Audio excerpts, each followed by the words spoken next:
चला तर आज इतका भन्नाट पदार्थ बनवायचा आहे जे की सर्वांना आवडणार आहे, नेहमीपेक्षा वेगळा आहे आणि खूप हेल्दी आहे। आपण बाहेर जाऊन खातो पण आज आपल्याला घरीच ते पण लांब भोपळ्यापासून बनवायचं आहे। तर इथं मी अर्धा लांब भोपळा कट करून घेतलेला आहे, पाहू शकता या ठिकाणी। आणि त्यावरची आता आपल्याला साल काढून घ्यायचं आहे।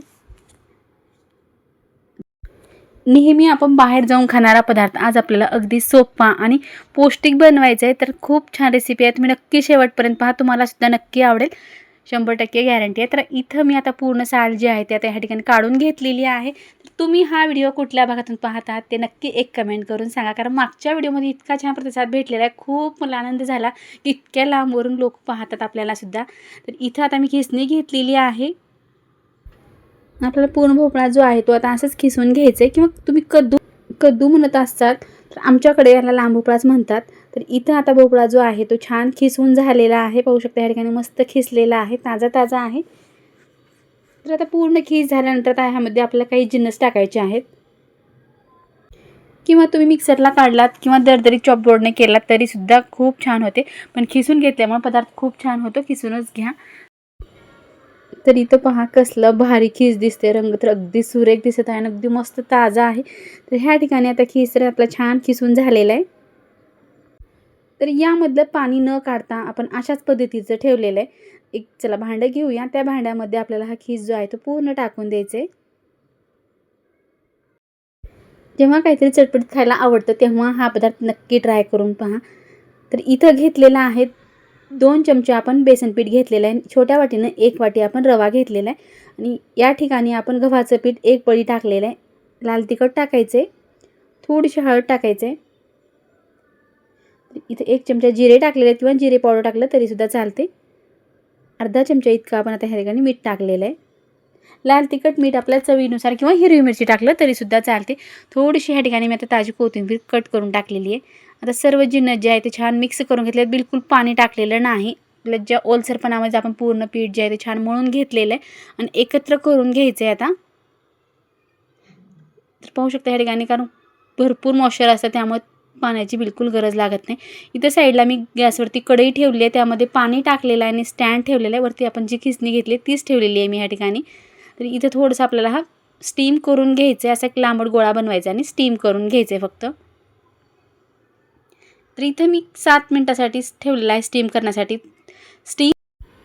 चला तर 7 मिनिटानंतर पाहू शकता ह्या ठिकाणी मस्त स्टीम झालेलं आहे, छान शिजलेलं सुद्धा आहे। तर आता हे बाहेर काढून घेऊया। आता आपण तेल वगैरे काहीच लावलेलं नव्हतं तरी सुद्धा पूर्ण छान निघालेलं आहे। आता काय करायचं आहे, हातावर आपण छोटे छोटे गोळे घ्यायचे, जसे की आपण टिक्की बनवतो त्या पद्धतीचेच आपल्याला लहान आकारामध्ये हातावरती आता ह्याच्या टिक्क्या बनवायचे।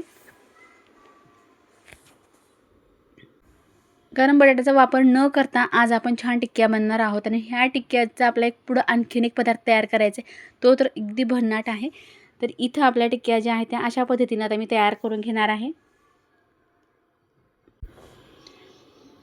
तर पाहू शकता अगदी मस्त फटाफट आपल्या ह्या टिक्क्या बनवून तयार झालेत, आणि राहिल्या शिल्लक पिठाचा सुद्धा आपला आणखीन एक पदार्थ बनवायचा आहे, ते तुम्हाला नंतर मी सांगेनच। तर इथं गॅसवरती आता पॅन ठेवला आहे, फक्त थोडंसं तेल टाकायचं, आपल्या जास्तीचं तेल टाकायचं नाही। आणि त्या टिक्क्या ज्या आहेत आपण आता त्या पॅनवरती ठेवलेल्या आहेत, आणि दोन्ही साईडनं आपल्याला ह्या टिक्क्या ज्या आहेत ते छान गोल्डन ब्राऊन कलर येईपर्यंत मस्त क्रिस्पी होईल। दोन्ही साईडनं आपल्याला हे छान भाजून घ्यायचं आहे, किंवा तुम्ही डीप फ्राय केलात तरी सुद्धा चालते, पण आपण ह्या ठिकाणी जास्तीचा तेलाचा वापर केला नाही, कारण पौष्टिक म्हणलेला आहे त्यामुळे तेलाचा वापर थोडासा कमीच केलेला आहे ह्या ठिकाणी। 1-2 ते 3 मिनिट लागतात। एका साईडनं छान आपले क्रिस्पी झाले की आपण दुसऱ्या साईडनं सुद्धा छान आपण असंच क्रिस्पी करून घेणार आहोत। तर दोन्ही साईडनं आपल्या छान उलट पलट करता आपल्याला छान हे गोल्डन ब्राऊन कलरमध्ये फ्राय करून घ्यायचे। तर नेहमीपेक्षा वेगळा आणि बटाट्याचा वापर न करता आज आपल्याला भन्नाट असा चाट बनवायचा आहे, जे की आहे त्या घरच्या साहित्यामध्येच बनवलेला आहे, बाहेरून आपण काही आणायची गरज नाही। तर आता एका साईडनं तर छान झालं, दुसऱ्या साईडनं सुद्धा आपण तसेच करून घेणार आहोत। चला तर काय मस्त वास येत आहे, अगदी खमंग वास घरभर पसरलेला आहे, अगदी छान भोपळ्यापासून टिक्की अगदी भन्नाट आहे। तर इथं राहिलेलं जे शिल्लक पीठ आहे त्याचं आपल्याला थालीपीठ लावायचं आहे, डायरेक्ट मी पॅनमध्येच लावणार आहे। अगदी 0 ऑइलमध्ये आपण हा पौष्टिक जर हेल्दी थालीपीठ जर खाल्लं तर वेट लॉससाठी सुद्धा अगदी उपयुक्त ठरेल, तुम्ही सुद्धा नक्की ट्राय करून पहा। तर हा सुद्धा आपल्या दोन्ही साईडने ठेंबर तेल छान उलट पलट करत आपल्याला हा छान भाजून घ्यायचा आहे. थोडंसं प्लेट ठेवलेलं आहे कारण चांगला वाफरला जाईल. चला तर ह्या ठिकाणी आपलं हे थालीपीठ तर तयार झालेलं आहे. आता हे सुद्धा आपल्याला प्लेटमध्ये बाहेर काढून घ्यायचं आहे. मस्त खमंग गरमागरम दह्यासोबत खाण्यासाठी आपलं हे थालीपीठ तयार झालं आहे. सकाळच्या नाश्त्यासाठी तर भन्नाट आहे, नक्की ट्राय करा. तर त्या थालीपीठ आपण साईडला ठेवू. आपल्या टिक्क्या तयार झाल्यात. तर ह्या ठिकाणी मी काय केलं आहे, चिंच गुळाचं पाणी आणि पुदिन्याचं पाणी तयार करून घेतलेलं आहे, जे की आपण पाणीपुरीसाठी बनवतो तेच पाणी तयार करून घेतलेलं आहे. बुडवून खावा किंवा आता तुम्हाला चाट कसं बनायचं ते दाखवते. तर इथे मी 2 टिक्क्या घेतलेल्या आहेत. त्यावरती आपल्याला सुरुवातीला आपल्याला टाकून घ्यायचं आहे पाणी, जे पुदिन्याचं पाणी आहे. नंतर आपण आंबट गोड पाणीसुद्धा आपण आता यामध्ये टाकून घेणार आहोत. किंवा तुम्ही या ठिकाणी कांदा किंवा कांद्याची पात घेतलात तरीसुद्धा भन्नाट चव येते, पण इथे मी कांदा घेतलेला नाही. तर वरती आपण छान झुरो आकारातली शेव घेतलेली आहे, ती टाकलेली आहे आणि फरसाण आहे थोडीशी माझ्याकडे, ती टाकलेली आहे. आता मिक्स करून घ्यायचं आहे आणि खाण्यासाठी भन्नाट आपली टिक्की चाट तयार झाले. तर तुम्हाला हे टिक्की चाट कसं वाटलं नक्की एक कमेंट करून सांगा. थोडी ही रेसिपी कुठे तुम्हाला आवडली तर प्लीज एक लाईक करा, शेअर करा, सबस्क्राईब करा. व्हिडिओ पाहिल्याबद्दल धन्यवाद. पुन्हा भेटूया अशाच एका नवीन रेसिपीसोबत.